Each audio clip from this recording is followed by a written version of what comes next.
예수께서 이 말씀을 다 마치시고 제자들에게 이르시되 너희가 아는 바와 같이 이틀이 지나면 유월절이라 인자가 십자가에 못 박히기 위하여 팔리라 하시더라. 그때 대제사장들과 백성의 장로들이 가야바라 하는 대제사장의 관정에 모여 예수를 흉계로 잡아 죽이려고 의논하되 말하기를 밀란이 날까 하노니 명절에는 하지 말자 하더라. 예수께서 베다니 나병 환자 시몬의 집에 계실 때에 한 여자가 매우 귀한 향유 한 옥합을 가지고 나와서 식사하시는 예수의 머리에 부으니 제자들이 보고 분개하여 이르되 무슨 의도로 이것을 허비하느냐? 이것을 비싼 값에 팔아 가난한 자들에게 줄 수 있었겠도다 하거늘 예수께서 하시고 그들에게 이르시되 너희가 어찌하여 이 여자를 괴롭게 하느냐? 그가 내게 좋은 일을 하였느니라. 가난한 자들은 항상 너희와 함께 있거니와 나는 항상 함께 있지 아니하리라. 이 여자가 내 몸에 이 향유를 부은 것은 내 장례를 위하여 함이니라. 내가 진실로 너희에게 이르노니 온 천하에 어디서든지 이 복음이 전파되는 곳에서는 이 여자가 행한 일도 말하여 그를 기억하리라 하시니라. 그때에 12 중에 하나인 가룟 유다라 하는 자가 대제사장들에게 가서 말하되 내가 예수를 너희에게 넘겨주리니 얼마나 주려느냐 하니 그들이 은 30을 달아주거늘 그가 그때부터 예수를 넘겨줄 기회를 찾더라. 아멘. 오늘 말씀 마태복음 26장 1절에서 16절까지 말씀 김양재 목사님의 책 뜨겁게 행하라 라는 책의 4장 사람 살리는 좋은 일을 행하라 라는 제목을 이 말씀에 붙이고 있습니다. 오늘의 말씀의 구조는 그리고 스토리는 다 아시는 내용입니다. 하나도 복잡한 게 없고 모르시는 내용도 하나도 없습니다. 간단하게 이 구조를 보면은요 살짝 울리는 것 같습니다. 네. 이 구조가 이렇습니다. 향유 옥합을 예수님의 머리에 붓는 사건이 있습니다. 예수님의 장례를 위하여서 한 여인이 예수님의 머리에 향유를 붓는 사건이 있습니다. 그리고 바로 다음에 제자들이 비난합니다. 그리고 향유를 붓는 사건과 비난하는 사건을 이렇게 샌드위치처럼 싸고 있는 게 있어요. 뭐냐 하면은 첫머리에 예수님이 나는 십자가에서 죽어야 한다. 십자가에 죽기 위하여서 팔려야 한다. 라는 말씀. 예수님이 십자가를 말씀하시는 것이 맨 첫머리에 나오고 맨 마지막에는 과연 그 말씀대로 예수님을 팔아넘기는 이야기가 나옵니다. 자, 이렇게 보세요. 예수님이 나는 십자가를 져야 한다. 그리고 예수님을 팔아넘기는 이야기. 그 사이에는 예수님을 위해서 값비싼 향유를 내어 드리는 말씀과 그리고 그것을 비난하는 내용이 있습니다. 두 개가 이렇게 쌍둥이처럼 나오는 이 말씀 한번 들어가 보겠습니다. 첫 번째 소제목입니다. 사람 살리는 의논을 해야 한다. 사람 살리는 의논을 해야 한다. 이 말씀 1절과 2절 말씀입니다. 예수께서 이 말씀을 다 마치시고 제자들에게 이르시되 너희가 아는 바와 같이 이틀이 지나면 유월절이라 인자가 십자가에 못 박히기 위하여 팔리라 하시더라. 오늘 말씀 마태복음 말씀이죠. 마태복음에 보면은 예수님께서 십자가 져야 한다라는 말씀을 여러 번 하시는 부분이 나오는데요. 제일 먼저 나오는 부분은 마태복음 16장입니다. 가이사랴 빌립보에서 예수님께서 물어보시죠. 저 사람들이 나보고 뭐라고 하느냐? 제자들이 대답합니다. 더러는 예레미야라, 더러는 엘리야라, 더러는 과거에 어떤 선지자 중에 한 사람이 살아났다 합니다. 예수님 다시 물어보십니다. 그러면 너희는 나보고 무엇이라고 하느냐? 베드로가 이렇게 대답하죠. 주는 그리스도시요 살아계신 하나님의 아들입니다. 한 바로 직후에 예수님께서 십자가에 대해서 이야기하셨습니다. 그리고 또 나옵니다. 마태복음 17장, 이번에는 변화산 바로 직후입니다. 예수님께서 사람이 어떻게 빨래를 해서 이만큼까지 하얗게 만들 수 없을 만큼 빛나는 모습으로 변화되셨던 그 산의 사건 바로 다음에 십자가를 이야기하셨습니다. 그리고 마태복음 20장에 이렇게 나옵니다. 어디에 나오냐 하면은 예수님께서 나는 십자가에서 죽어야 된다 말씀하시니까 바로 다음에 제자들이 멱살 잡고 싸웁니다. 뭘 놓고 싸우냐 하면은 하나는 주의 우편에, 하나는 주의 좌편에 앉게 해주십시오. 누가 크냐, 누가 높으냐를 놓고 싸우는 일 바로 직전에 말씀하십니다. 그리고 오늘 나오는 마태복음 26장입니다. 이 시점은 어떤 시점인가요? 어느 시점인가요? 3, 4절에 보면 어떤 상황 시점인지가 나옵니다. 그때는 어떤 때입니까? 대제사장들과 백성의 장로들이 가야바라 하는 대제사장의 관정에 모여 예수를 흉계로 잡아 죽이려고 의논하되, 자 나오죠? 이 상황은 어떤 상황이냐 하면은 대제사장과 백성의 장로들이 흉계를 꾸밉니다. 어떻게 하면 저 예수라는 사람을 죽일 수 있을까, 제거할 수 있을까를 논의하고 있는 상황입니다. 높은 사람들이죠. 대제사장과 백성의 장로들, 한 권력, 특별히 종교 권력을 붙잡고 있는 사람들입니다. 이 사람들이 어떻게 하면 저 예수를 제거할 수 있을까를 의논하고 있는 흉계를 꾸밀 때에 예수님께서 말씀하신 것이 나는 팔리워지고 십자가에 매달려야 한다라는 말씀을 하시는 것입니다. 세상에는 참 별의별 일이 다 일어나는 것 같습니다. 하나님의 말씀에 대적하고, 때로는 하나님을 모독하고, 하나님께서 하시는 일들을 가로막고 방해하려는 일들이 일어납니다. 심지어는 오늘 말씀처럼 하나님이 찾아오셨는데 밀어내고 안 밀어내죠? 그러면 없애. 어떻게 없애? 죽여. 하나님을, 우리 가운데 찾아오신 하나님을 없애버리고 삭제시켜버리려는 일들도 일어납니다. 이때 이 흉계를 꾸미던 대제사장들과 백성의 장로들은 아마 이렇게 생각했을 겁니다. 저 예수라는 사람만 죽이면 그러면 끝이다. 저 예수라는 사람만 죽이면 우리가 이긴다. 그러면 더 이상은 상황을 뒤집을 수 있는 방법이 없을 것이다. 그러면 우리가 이길 수 있다라고 생각했을 것입니다. 그런데 이 사람들이 예수님을 붙잡아서 십자가에 못 박았을 때 자기들이 이기는 줄, 그래서 끝장나는 줄 알았지만 끝장이 아니었습니다. 그 순간은 오히려 구원의 완성이 되는 순간이었습니다. 예수님은 과연 십자가에 못 박혀서 피 흘리시고 마지막 피의 한 방울까지 우리를 위하여서 흘리시고,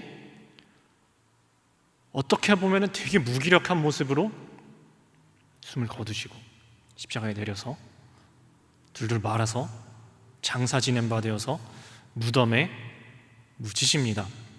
그런데 이 사건은 구원의 사건의 종료가 아니라, 끝장이 아니라, 망하는 순간이 아니라 그 생명으로, 그 대속하심으로 우리 모두를 살리시는 사건이 됩니다. 구원의 사건이 됩니다. 구원의 완성에 가장 결정적인 역할을 하게 된 것입니다. 역사를 이렇게 바라보는 관점을 우리는 구속사적 관점이라고 부릅니다. 세상에서는 우리에게 온갖 일들이 일어납니다. 때로는 우리를 넘어지게 하는 일들이 일어납니다. 우리를 실패하게 하는 일들이 일어납니다. 모두가 우리를 쟤는 망했어, 끝장이야, 다시는 일어나지 못할 거야 라고 말하는 사건들이 우리를 찾아옵니다.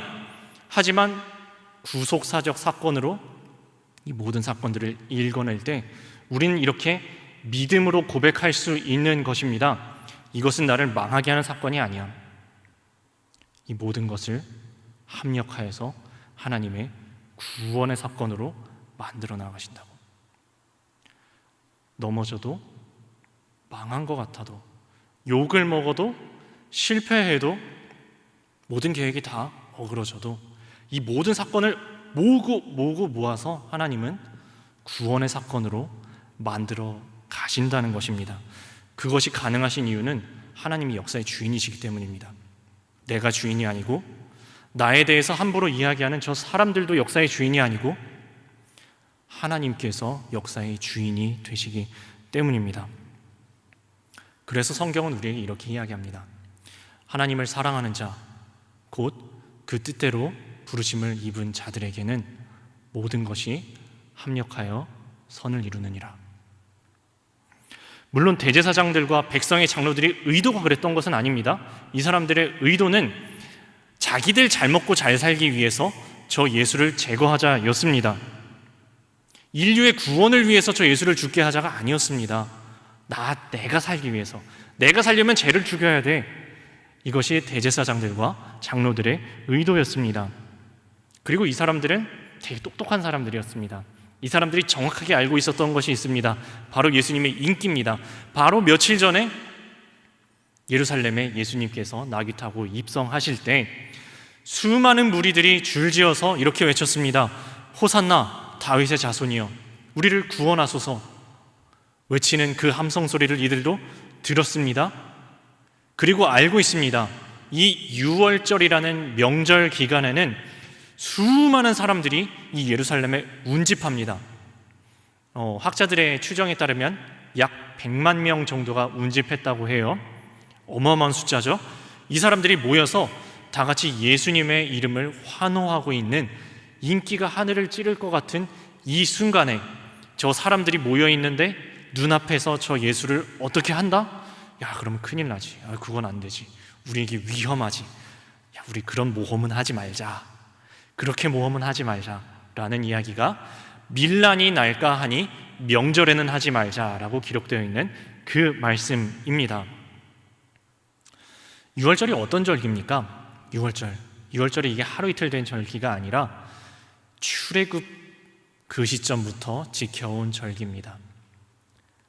문설주에 어린 양의 피를 바르고 그날 밤 내가 그 피를 볼 때에 너를 넘어가리라.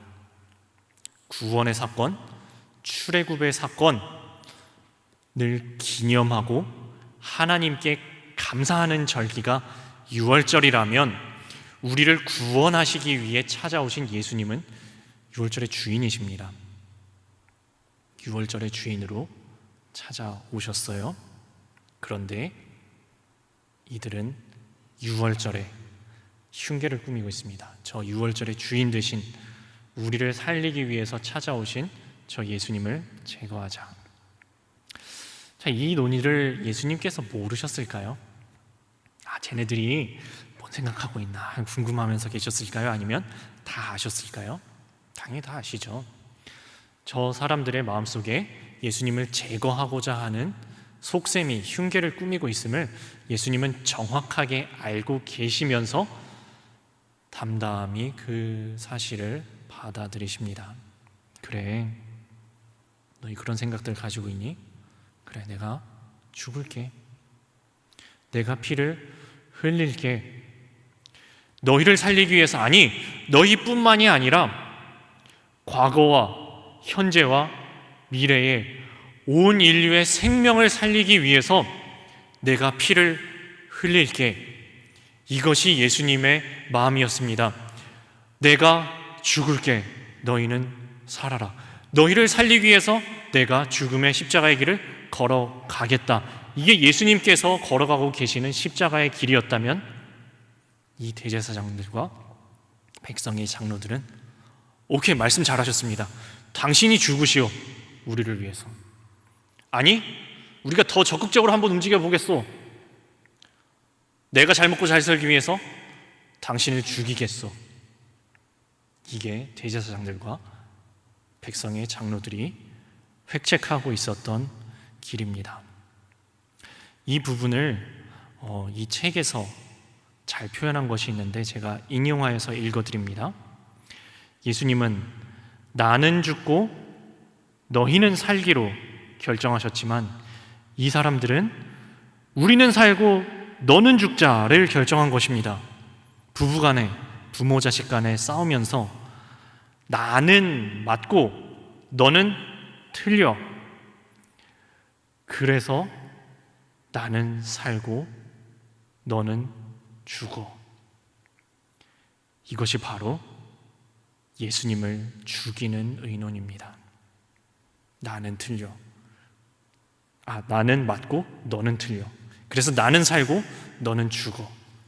이 흉계가 바로 다름 아닌 예수님을 죽인 그 흉계였다라는 것입니다. 여기에서 적용 질문 드립니다. 나는 사람을 죽이는 의논을 합니까? 살리는 의논을 합니까? 나는 맞고 너는 틀리기 때문에 내가 죽어야 한다고 합니까? 자, 이제 두 번째 단락으로 넘어가겠습니다. 좋은 일은 사랑하는 것이다 라는 말씀을 6절부터 10절까지 다루고 있는데요. 바로 앞에서는 대제사장들과 백성의 장로들이 어떻게 하면 예수를 효과적으로 없앨 수 있을까? 나한테는 피해가 안 되면서 내가 잘 먹고 잘 살기 위해서 저 예수를 어떻게 하면 죽일 수 있을까를 논의하고 있는 흉계가 앞에 나왔는데, 바로 다음에는 아주 아름다운 이야기가 나옵니다. 놀라운 사랑과 헌신의 사건이 소개가 됩니다.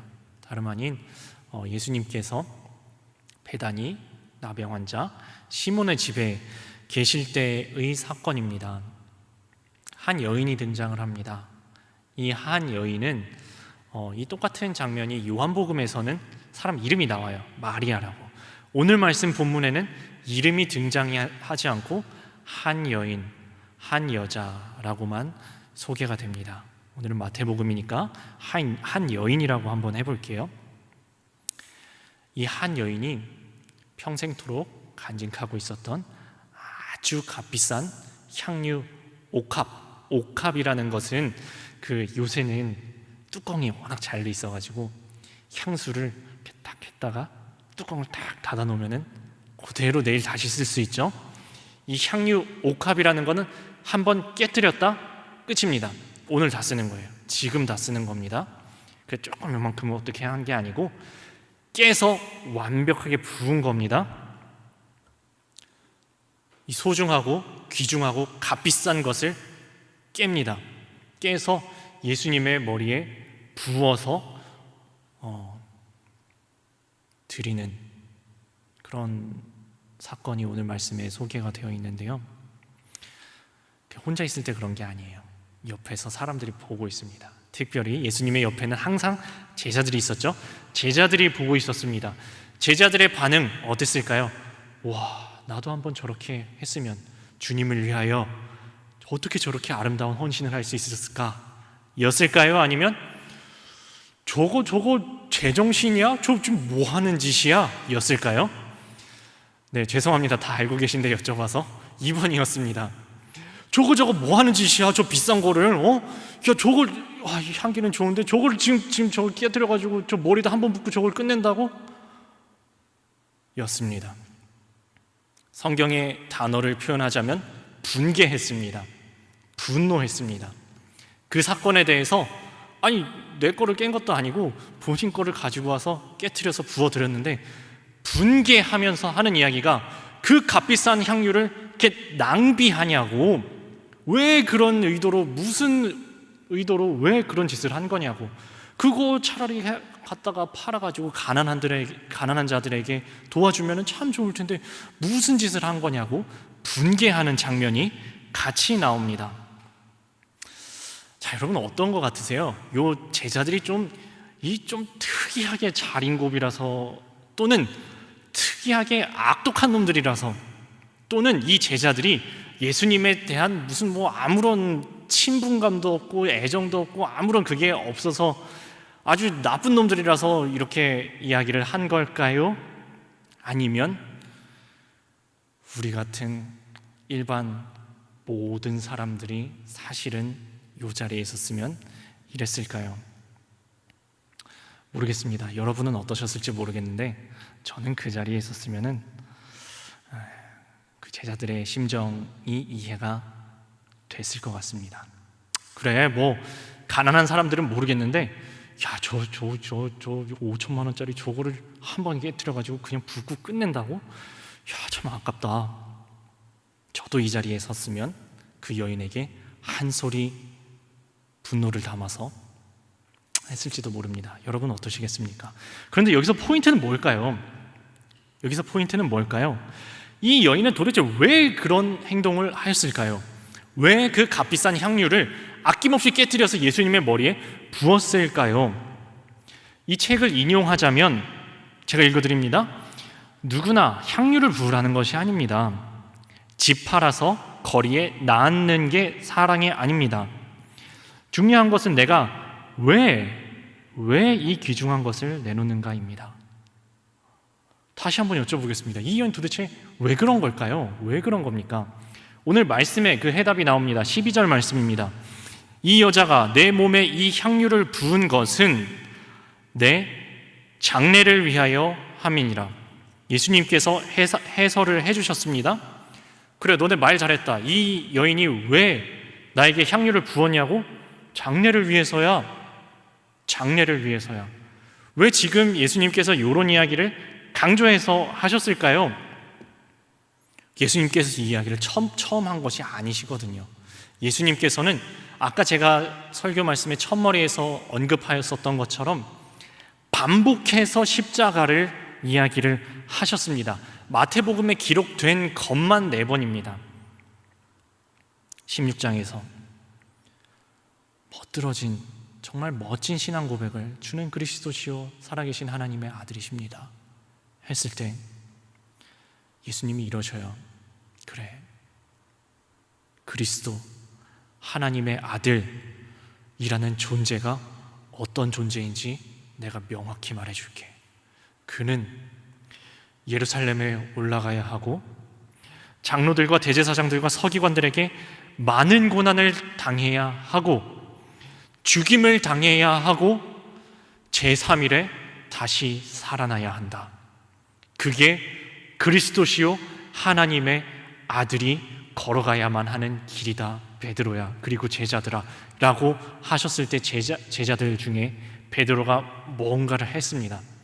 뭐 했는지 기억나시나요? 예수를 붙들고 항변합니다. 주여, 그리 마옵소서. 성경 정확하게 이렇게 기록되어 있습니다. 주여, 그리 마옵소서. 이 일이 결코 죽게 미치지 아니하리이다. 십자가를 말씀하셨을 때 강력하게 항변한 것이 첫 번째입니다. 두 번째, 마태복음 17장에서 변화산 다음에 예수님이 이렇게 말씀하셔요. 인자가 장차 사람들의 손에 넘겨져 죽임을 당하고 제3일에 살아나리라 하셨을 때 제자들의 반응, 성경에 이렇게 기록되어 있습니다. 제자들은 매우 근심하더라. 첫 번째는 강력하게 항변했습니다. 두 번째는 듣고 아무 말도 안 하고 근심했습니다. 세 번째, 마태복음 20장입니다. 인자가 대제사장들과 서기관들에게 넘겨짐에 그들이 죽이기로 결의하고 이방인에게 넘겨주어 조롱하고 채찍질하며 십자가에 못 박게 할 것이나 제3일에 살아나리라 하시니 제자들의 반응이 이랬습니다. 하나는 주의 좌편에, 하나는 주의 우편에 앉게 해주세요 하고 서로 멱살 잡고 싸웠습니다.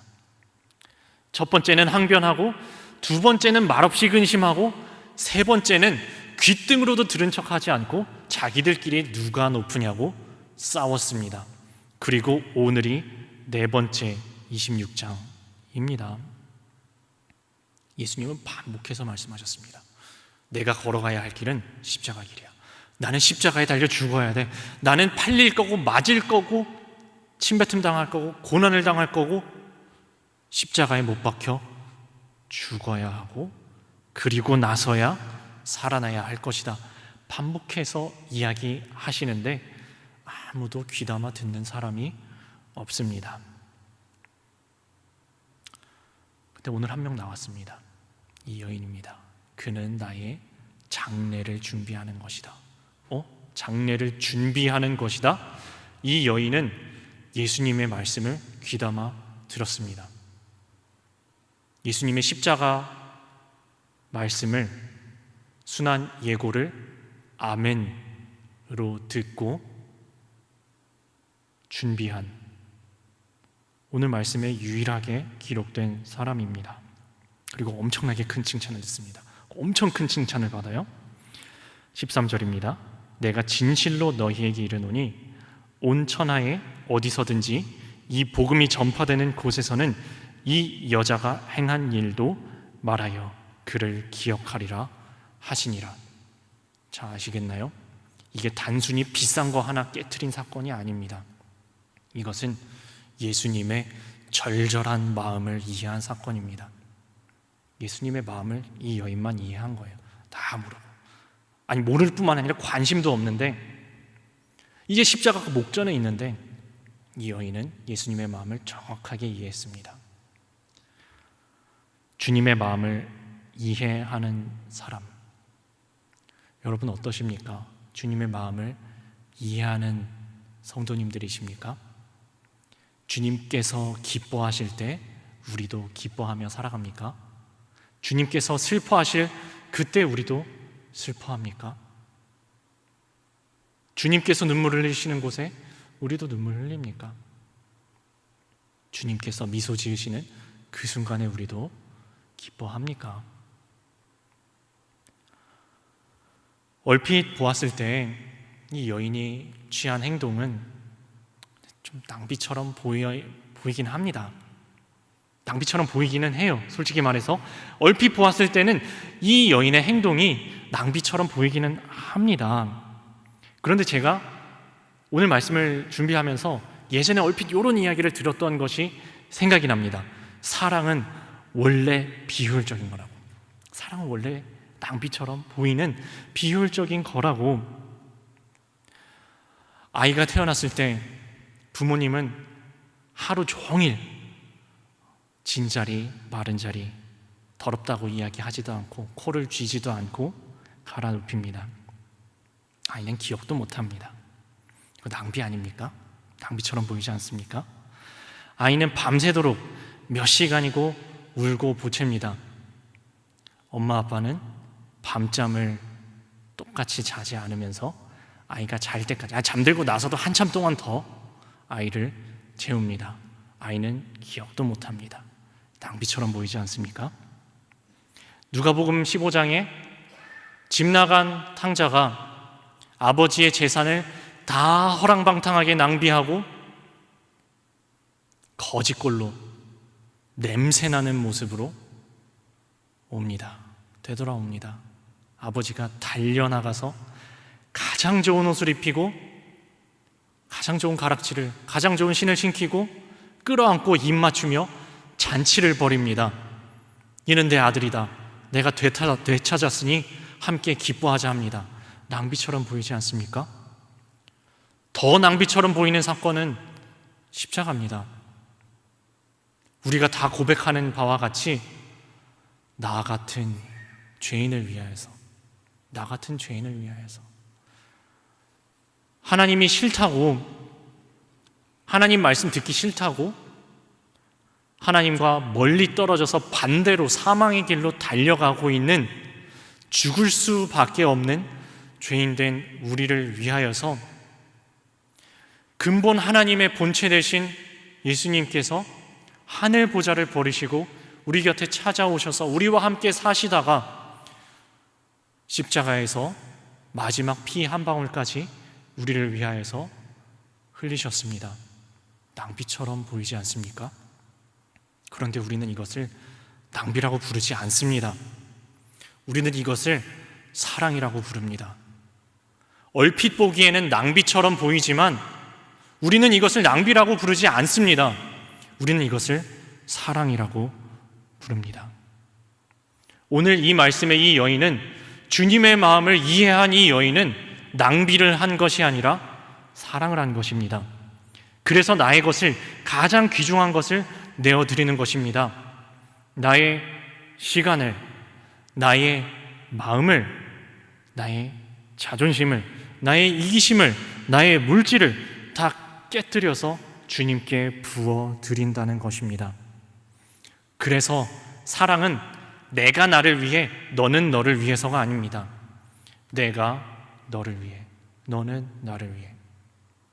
내가 너를 위해 살고 너는 나를 위해 살고, 나는 너를 위해 죽고 너는 나를 위해 죽고. 이것이 가장 잘 표현된 것이 갈라디아서 2장 20절의 말씀입니다. 내가 그리스도와 함께 십자가에 못 박혔나니 그런즉 이제는 내가 사는 것이 아니요 내 안에 그리스도께서 사시는 것이라. 그런즉 이제 내가 육체 가운데 사는 것은 나를 사랑하사 나를 위하여 자기 자신을 버리시니 하나님의 아들을 믿는 믿음 안에서 사는 것이라. 이것이 하나님의 사랑이고 또한 하나님께 내어드릴 수 있는 우리들의 사랑입니다. 적용 질문드립니다. 선을 행하고도 비난을 받을 때 나는 어떤 반응을 보입니까? 힘든 사람, 미운 사람을 주님의 이름으로 사랑하며 섬깁니까? 세 번째 단락으로, 마지막 단락으로 넘어갑니다. 좋은 일은 고독의 길에 참여하는 것이다. 이 여인은 가장 귀한 것으로 주님을 위하여서 사랑을 표현했습니다. 예수님의 십자가 죽음을 아멘으로 준비하고 있었던 것입니다. 근데 그 바로 다음엔 참 가슴 아픈 사건이 나옵니다. 정말 보잘것없는 돈 몇 푼에 예수님을 팔아 넘겨버린 사건이 나옵니다. 14, 15절입니다. 그때 12 중에 하나인 가롯 유다라 하는 자가 대제사장들에게 가서 말하되 내가 예수를 너희에게 넘겨주리니 얼마나 주려느냐 하니 그들이 은 30을 달아 주거늘. 참 안타까운 말씀입니다. 요한복음에 보면 이 가롯 유다는 돈꾀 맡은 자라고 표현이 되어 있습니다. 돈꾀, 돈주머니 맡은 자입니다. 지금도 돈을 아무한테나 맡기지는 않죠. 좀 똑똑한 사람한테, 셈이 빠른 사람, 숫자에 밝은 사람한테 돈꾀를 맡깁니다. 아마도 유다도 그런 사람이었을 것입니다. 머리가 빨리빨리 팽팽 돌아가는 사람, 셈에 밝은 사람이었을 것입니다. 그런데 그 좋은 머리를 가지고 고작 한다는 게 은 30, 얼마짜리일까요 이거? 근데 이게 얼마나 된다 한들 예수님의 목숨에 비할 수 있을까요? 이 보잘것없는 은 30에 예수님을 팔아넘기는 어리석은 행동을 합니다. 이 부분을 이 책은 이렇게 기록하고 있습니다. 유다의 문제는 돈이 없는 게 아니라 돈을 사랑한 것입니다. 마리아는 주님을 사랑해서 고독했고 유다는 돈을 사랑해서 고독했습니다. 이 시점에서 적용 질문 드립니다. 하나님을 사랑한다 말하면서도 실제는 돈을 사랑하여 쫓지 않습니까? 먼저 믿은 내가 예수님처럼 고독의 길을 따라가기로 결단합니까? 자, 이 책의 마무리입니다. 이 책의 마무리에는 짐 엘리엇이라는 선교사님의 이야기가 나오는데요. 이 짐 엘리엇이라는 선교사님은 다른 4명의 친구들과 함께 에콰도르라고 하는 나라에 아우카족이라고 하는 아주 잔인하기로 이름난 부족이 있다는 것을 알게 됩니다. 이 5명의 친구들이 결의합니다. 우리 거기로 복음 전하러 가자. 거기 위험한데 가자. 잔인하다는데 가자. 5명이 의기투합해서 갑니다. 선교 본부에도 그것을 보고하고 갔기 때문에 알고 있습니다. 그래서 연락이 끊겼습니다. 하루가 지나고 이틀이 지나고 3일이 지나고 4일이 지났는데 이 에콰도르의 아우카족이라는 그 사람들을 선교하러 그래서 그 해변에서 선교를 준비하는 이 선교사들의 5 청년들의 소식이 끊긴 지 5일이나 지나니까 선교 본부에서 야, 이거 더 이상 기다릴 수 없다. 무슨 일이 사고가 났나 보다 하고 조사팀을 파견합니다. 조사팀이 도착을 합니다. 그리고 이 조사팀이 발견한 것은 다름 아닌 이 5분의 선교사님들이 모두 숨을 거두신 장면이었습니다. 무참하게 살해된 5구의 시신을 발견하게 된 것입니다. 이 동네가 왈칵 뒤집어졌습니다. 발칵 뒤집어졌습니다. 어떻게 이런 사건이 일어날 수 있냐? 어떻게 이런 사건이 일어날 수 있냐? 이 일이 언론에 알려지자 한 잡지사에서는 이 사건을 두고 이렇게 평론을 합니다. 이 얼마나 불필요한 낭비인가? 라고 평론을 합니다. 여러분은 어떻게 생각하십니까? 이것이 불필요한 낭비였습니까? 이 엘리야 선교사님이 대학생 시절에 기록했었던 글이 나중에 발견이 됩니다. 이 글은 이렇게 이야기하고 있습니다. 영원한 것을 얻고자 영원하지 않은 것을 버리는 자는 바보가 아니다. 영원한 것을 얻고자 영원하지 않은 것을 버리는 자는 바보가 아니다. 과연 이분은 영원한 것을 위하여서 영원하지 않은 것을 버리고 먼저 소천하셨습니다. 순교하셨습니다. 그리고 남편이 순교한 겁니다. 이 짐 엘리엇이라는 선교사님의 부인 엘리자베스 엘리엇이라는 분이 이렇게 결심합니다. 남편이 피 흘린 그곳에 나도 가리라. 남편이 피 흘린 그곳에 나도 가리라 하고 갑니다. 아우카족이 있는 곳으로, 에콰도르로 갑니다. 그런데 이번에는 어찌 된 일일까요?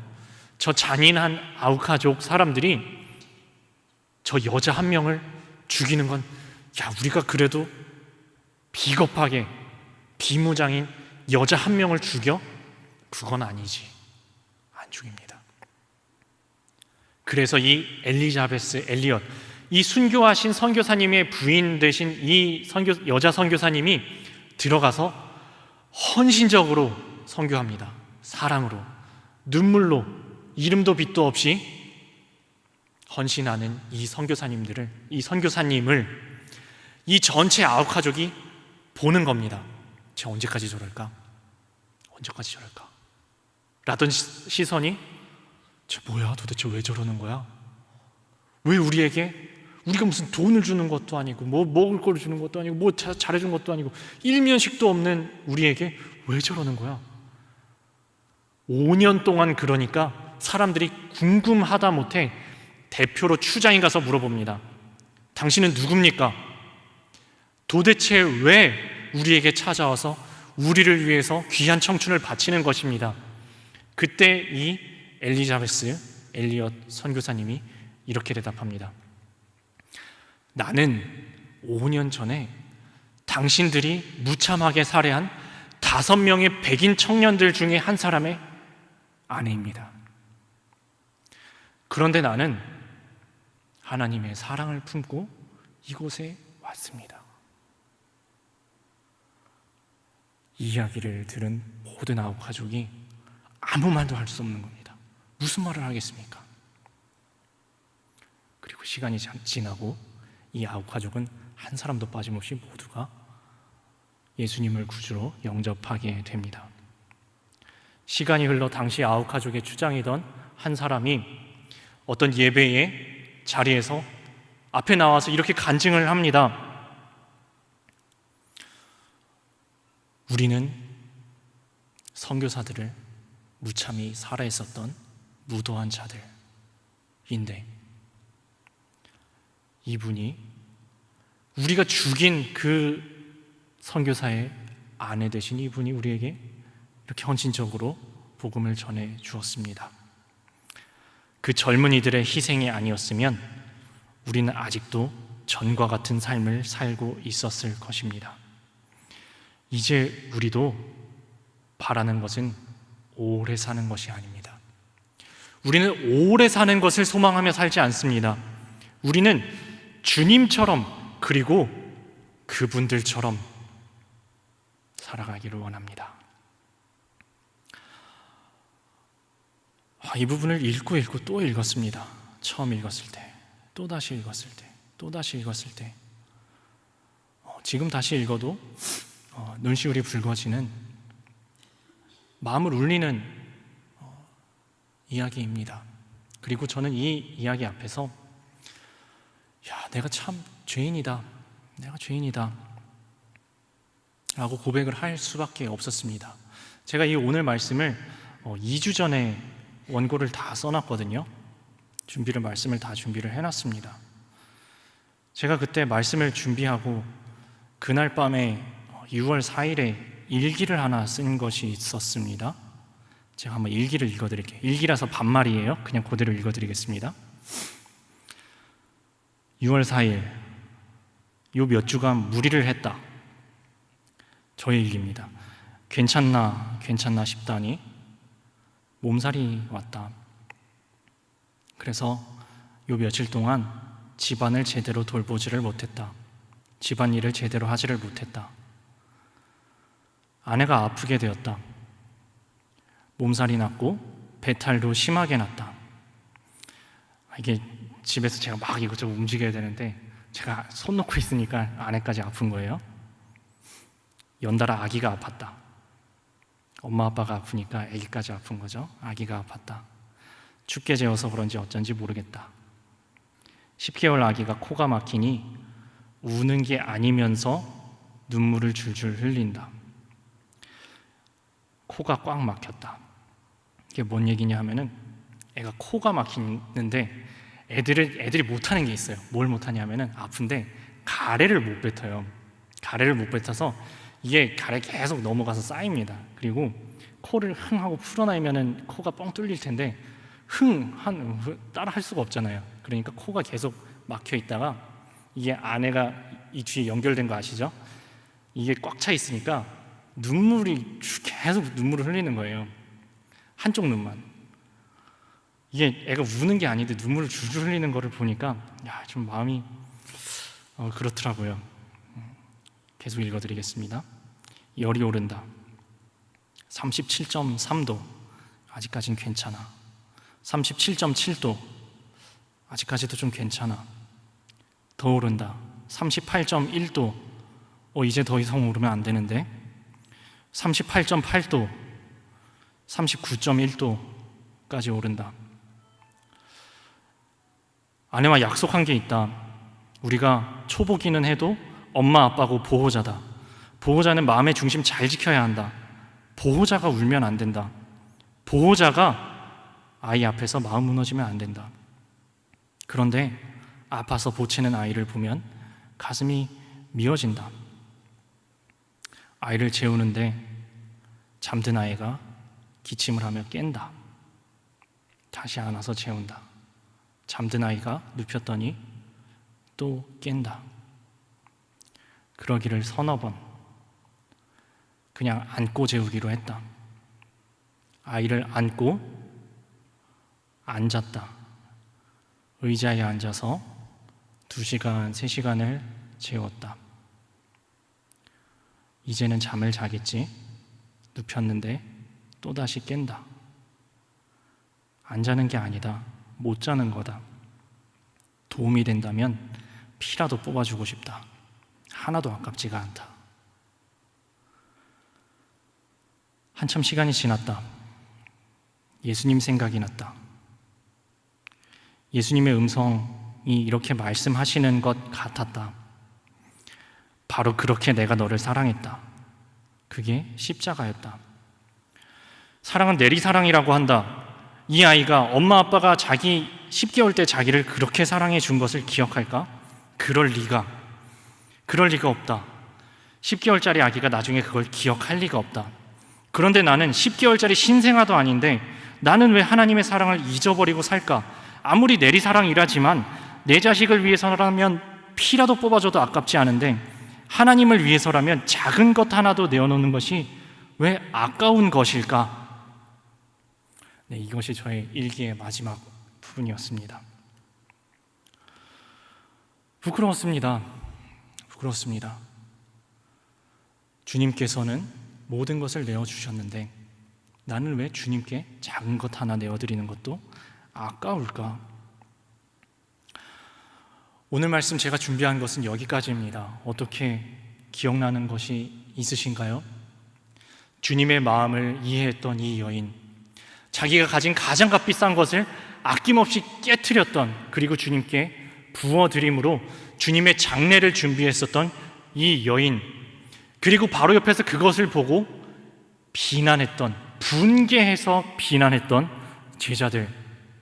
그 와중에 나는 십자가에서 너희를 위하여서 목숨을 버려야 한다, 나는 십자가를 져야 한다 말씀하시는 예수님, 그리고 그 주님을 팔아넘기는 가룟 유다. 예수님의 복음을 전하기 위하여서 아낌없이 목숨을 내어놨던 5명의 청년 선교사님들, 자신의 남편이 피 흘린 곳에서 이름 없이 빚도 없이 그들의 생명을 살리기 위해서 자신의 생명을 또다시 내어놓으러 달려나갔던 또 한 여인의 이야기. 그리고 주님께 작은 것 하나 내어놓기도 아까워하는 저희 모습들. 주님 앞에 한 가지 찬양하고 싶은 것이 생겼습니다. 다름 아닌 오늘 주보에 올라와 있는 찬송가 435장입니다. 이것은 제가 또는 아마도 저희들이 이미 그렇다고 감히 하나님께 말씀드리지는 못할 것입니다. 이것은 저희들의 소원입니다. 아직 거기에 도달하지 못했지만 주님, 우리가 그렇게 되기 원합니다. 오늘 한 걸음 그렇게 다가가기 원합니다. 가까이 가기 원합니다. 아직 거기까지 더 도달하지 못했지만 제가 주님의 마음을 조금이라도 더 이해하기 원합니다. 주님께서 눈물 흘리시는 그곳에 나도 눈물 흘리기 원합니다. 주님께서 기뻐하시는 그곳에 나도 기뻐하기를 원합니다. 그렇게 되기를 원합니다. 주님께서 나의 영원하신 기업, 생명보다 귀한 분이심을 제가 기억하기 원합니다. 주여, 부족한 저와 나의 갈 길 다 가기까지 버리지 마시고 나를 붙들어 주시옵소서. 세상 북이 안일함과 모든 명예, 제가 솔직히 말하면 아직까지도 붙들고 놓지 못하고 있는데 저희 소원은 내려놓는 것입니다. 주의 십자가 앞에 험한 길을 가는 동안 주님, 이 부족한 저를 내려놓지 마시고 붙들어 주시옵소서. 주님, 제가 어두운 골짝 지나가며 험한 바다를 건너서 주님께로 나아가는 그 발걸음, 신앙의 발걸음, 그래도 끝까지 선한 싸움 다 싸워나가며 달려갈 길 다 달리며 그래도 이 작은 믿음 지키며 나아가기를 원합니다. 한 가지 주님 앞에 소원이 있사오니 주께로 오늘 한 걸음만 더 가까이 가게 하시옵소서. 한 걸음만 더 가까이 주께로 나아가는 저의 갈 길 다 가도록 저와 동행하여 주시옵소서. 함께 우리의 소원을 담아서 기도하신 다음에 찬양 올려드리겠습니다. 함께 기도합니다. 사랑의 주님, 주의 십자가 앞에서 할 말이 없습니다. 드릴 말씀이 없습니다. 주님께서는 저희를 위해서 모든 것을 내어주셨는데 저희들은 조그만 것 하나 주님을 위해서 내려놓는 것이 너무 아깝습니다. 그것이 저희들의 신앙의 현 주소입니다. 우리가 이 성경책을 보면서 그 여인을 비난한 제자들 보고 뭐라 할 것이 못 됩니다. 왜냐하면 우리도 똑같기 때문입니다. 더하기 때문입니다. 주님, 저희를 불쌍히 여겨 주시옵소서. 주님, 이제 저희들의 삶 진짜 소중한 것이 무엇인지 기억하며 살아가기 원합니다. 주님께서 과연 우리의 영원하신 기업 되심을, 생명보다 귀중하신 분임을 기억하며 살아가기 원합니다. 주께서 저희를 위하여서 생명을 내어주셨듯이 저희 생명도 주님 앞에 내어놓기를 원하오니 주여 받아 주시옵소서. 예수님의 이름으로 기도드립니다. 아멘. 함께 찬송가 435장 나의 영원하신 기업 찬송 올려드리겠습니다.